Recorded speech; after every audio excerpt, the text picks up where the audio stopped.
Micro economics में एक ऐसा डाउट है, जब बच्चा लोग सीनियर क्लास में पहुंचता है तो लोग ये पढ़ता है कि भाई परफेक्ट कॉम्पिटिशन को दो भाग में बांटेंगे, एक शॉर्ट रन में और एक लॉन्ग रन में।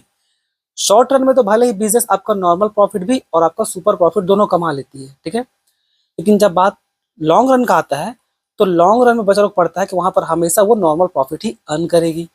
और नॉर्मल प्रॉफिट अर्न करने का मतलब क्या है कि भाई economic profit is equal to zero होना। अब जब normal profit is equal to मेरा जीरो हो रहा है तो बिजनेस कंटिन्यू क्यों कर रहे हैं, ठीक है। बिजनेस को ताला मारते हैं, कहीं और जाके पैसा कमा लेते हैं भाई, ठीक है। ऐसा बिजनेस कैरी करने का क्या मतलब है जिसका जिसका इसमें इकोनॉमिक प्रॉफिट ही जीरो आ रहा है।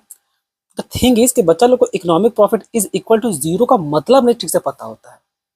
देखिए, इस वीडियो में आपको समझाते हैं, ठीक है। आप ऐसे समझिए, इसको थोड़ा सीक्वेंस में ले आते हैं, ठीक है। जैसे पिछला वीडियो में ले गए थे, सबसे पहले क्या किए हम लोग, लिए सेल्स। सेल्स में माइनस किए क्या, सेल्स में माइनस किया हम लोग एक्सप्लिसिट कॉस्ट, फिर बचा आया हम लोग का अकाउंटिंग प्रॉफिट। अकाउंटिंग प्रॉफिट में हम लोग माइनस किए आपका इम्प्लिसिट कॉस्ट, फिर आप जाकर के आपका आता है क्या, इकोनॉमिक प्रॉफिट। जो अब देखिए यहाँ पर हम दोबारा नॉर्मल प्रॉफिट सुपर प्रॉफिट होगा वो क्या होता है हम नहीं बताएंगे, वो इसी वीडियो का लिंक में मिल जाएगा, उस वहां पर जाकर आप देख लीजिएगा, ठीक है। यहाँ पर फोकस करते हैं economic profit is equal to zero बोलने का एक्चुअल डीप मीनिंग क्या है। अब जैसे ही सेल्स में हम लोग एक्सप्लिसिट कॉस्ट माइनस कर दिए, आ गया अकाउंटिंग प्रॉफिट। अकाउंटिंग प्रॉफिट से हम लोग इम्प्लिसिट कॉस्ट माइनस किए, हम लोग का क्या आ गया, इकोनॉमिक प्रॉफिट। अब यहाँ पर economic profit is equal to zero बोलने का मतलब क्या हो जाएगा, हम लोग का नॉर्मल प्रॉफिट या तो जीरो प्रॉफिट।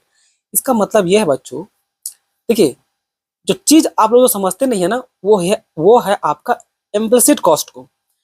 इम्प्लिसिट कॉस्ट का एक और नाम है जिसको हम लोग बोलते हैं अपॉर्चुनिटी कॉस्ट। अब अपॉर्चुनिटी कॉस्ट वहां पर ये लागू होता है कि भाई अगर हम कहीं और भी जाते ना, दूसरा जगह अगर काम करने जाते हैं, तो मान लीजिए वहां पर हम 1 लाख रुपए मंथ पे कमा लेते, ठीक है।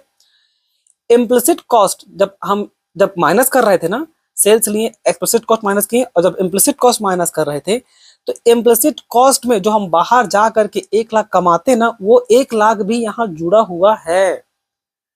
तो जब उसको माइनस करने के बाद अगर मेरा इकोनॉमिक प्रॉफिट अगर जीरो भी आ रहा है, इट मीन्स कि भाई जो हम बाहर कमाते हैं हम अपना इसी बिजनेस में कमा ले रहे हैं, तो दूसरे का काम करने फिर क्यों जाएं।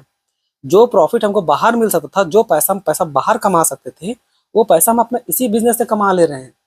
क्योंकि इम्प्लिसिट कॉस्ट में मेरा इम्प्लिसिट कॉस्ट में मेरा जो अपॉर्चुनिटी कॉस्ट छुपा हुआ है ना, वो मेरा बाहर का इनकम को जोड़ के रखा हुआ है। तो ये उसका मतलब था बच्चों, यानी कि economic profit is equal to zero बोलने का ये है कि जो आप बाहर कमाते हैं ना, वो यहाँ भी आप कमा ही ले रहे हैं। तो इसलिए बिजनेस को हम लोग बंद नहीं करते, उसको कंटिन्यू ही रखते हैं। तो आप कुछ सीखे होंगे। धन्यवाद।